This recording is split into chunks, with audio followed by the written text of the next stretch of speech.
Have you ever thought to yourself, how should a Christian engage in work? Like, what does it look like for your faith to inform your profession, your vocation, the current responsibilities that you hold? You know, if I were to ask you this question, or ask most people this question, how does your faith inform your work? Most people would say something like this: I think your faith should inform your work by causing you in the workplace, around peers and coworkers, to be nice and to be friendly and to be kind. I think that it should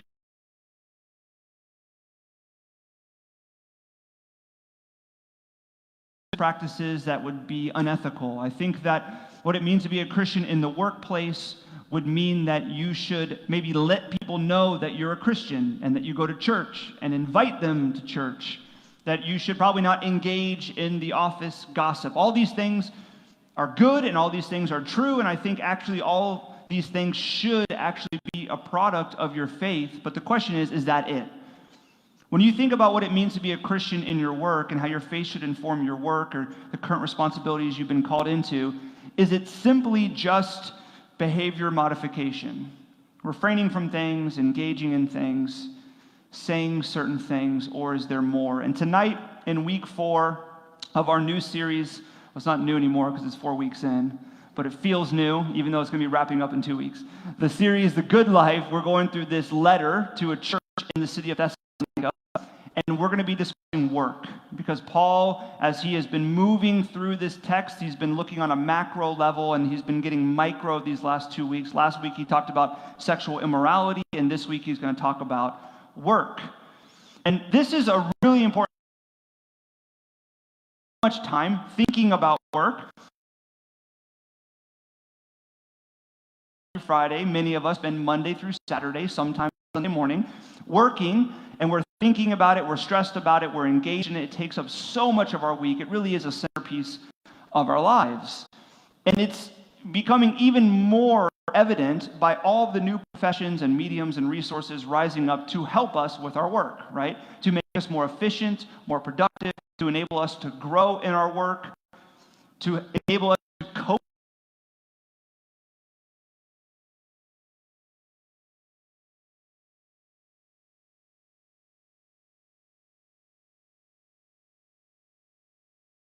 Some of the things that you're. We have life coaches that are helping navigate people through seasons of work and to define whether or not you're in the right place. We have personality tests and strength finders. We have podcasts that we're all subscribed to.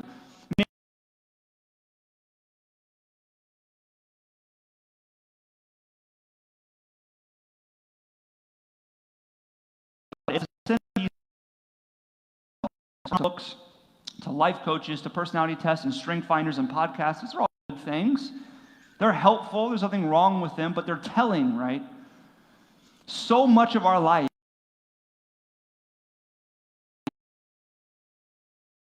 is a centerpiece of our lives in many ways.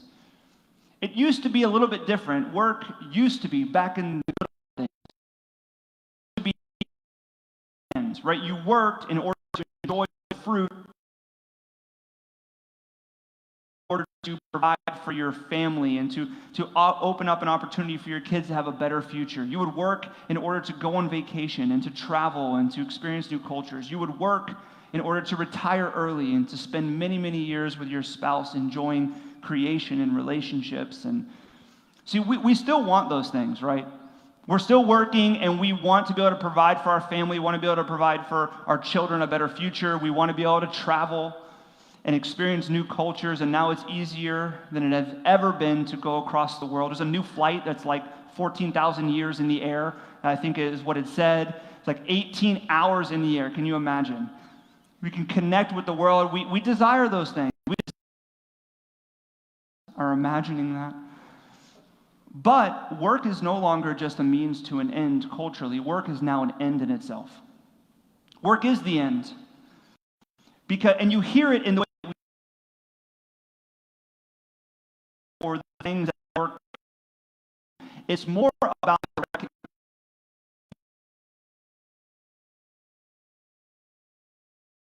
being praised for feeling as if you made a difference in your life, in your career, and you took a hold of every opportunity, and you really maximized your potential. Work has become an end in itself. And the problem with this is that when work becomes an end in itself, guess what gets wrapped up in it?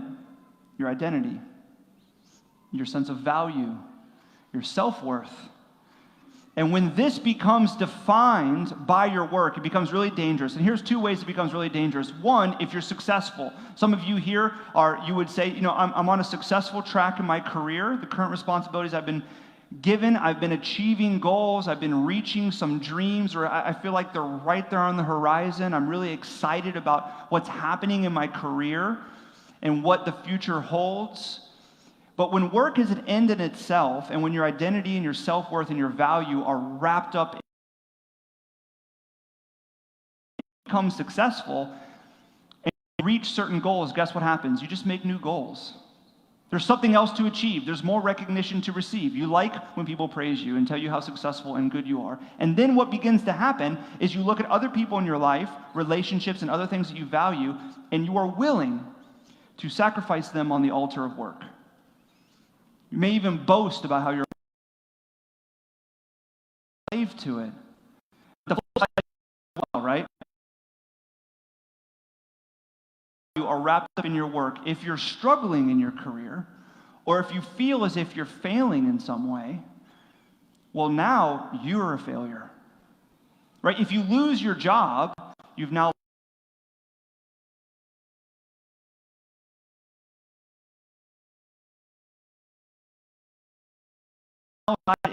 that you're more qualified, you would be better for that position than them. You feel as if you are a failure and you're inferior. What's wrong with you? Why didn't you get that promotion? Why didn't you get that new job? And you begin to compare yourself to everybody else around you. It's how you tell if work has become your identity, if it's an end of itself. Are you willing to sacrifice other people on the altar of work because you've been successful and you just want more praise and more recognition? Or are you now comparing yourself to other people because you feel like you're failing? And so you've kind of opened up the door to bitterness and depression.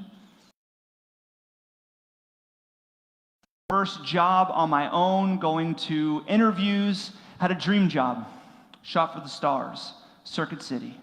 You guys remember Circuit City? Raise your hand if you remember Circuit City. Come on. Circuit City, R.I.P. You know what I mean? I had this dream of working.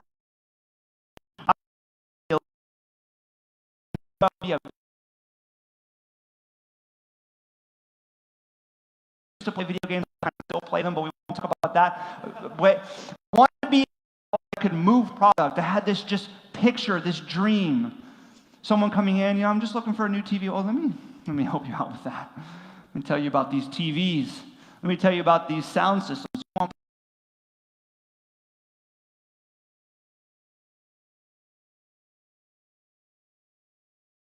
There's a discount. Like maybe I'm going to get a new TV.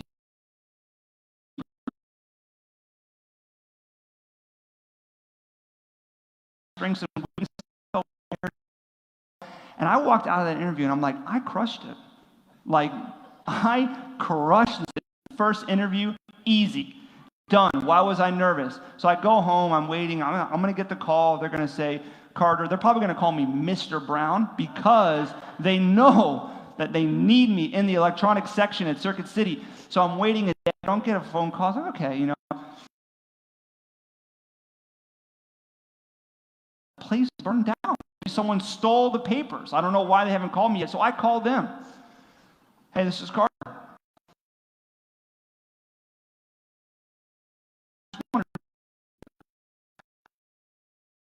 It's very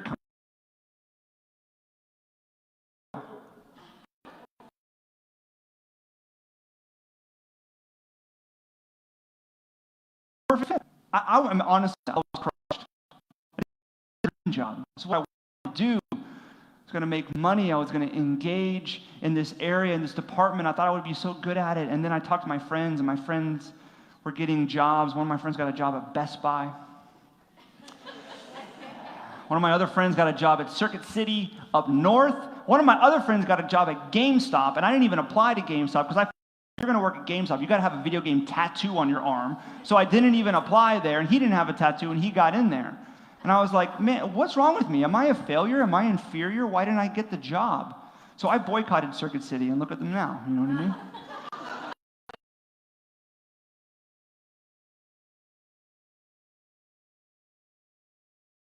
I mean? Not with children. They would have never hired me. It was a plant nursery. So I went from dream of working in the electronics section of Circuit City to moving plants around and watering them and repotting them. I look back on it now, and it was like fond memories because I learned the value of hard work, and I learned a lot about plants so I can take care of the garden. But in that moment, I felt horrible, especially because my friends were getting the jobs that I wanted. I felt inferior. I felt like maybe I'm a failure. What's wrong with me? What did I say? What did I do? You know, I've been raised in a culture, and we've all been raised in a culture where work is an end in itself. Work is a centerpiece of your life, and when you fail, you feel like a failure, and when you succeed, you feel like it's all you. And so you're willing to sacrifice other things to get more of a taste of success, and it's a really dangerous thing to do. And Paul wants to speak on that. You know, there's some studies have come out that are really telling, and here's one that was really shocking to me. Over 50% of Americans do not use all of their PTO in a given year. Over 50% do not use paid time off.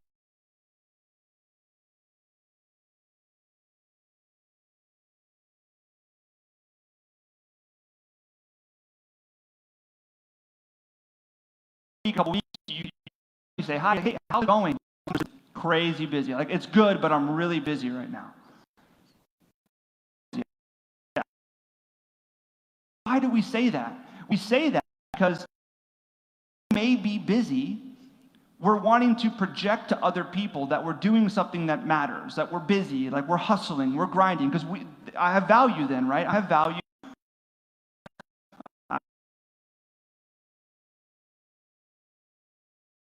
Relaxing here.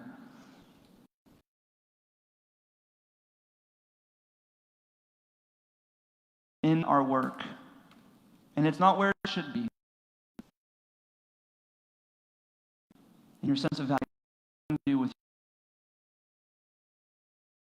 to speak to that, but he's going to say something really important and really good to hear, which is work does matter. It does matter. And God does care for work. For us, it looks like verse 2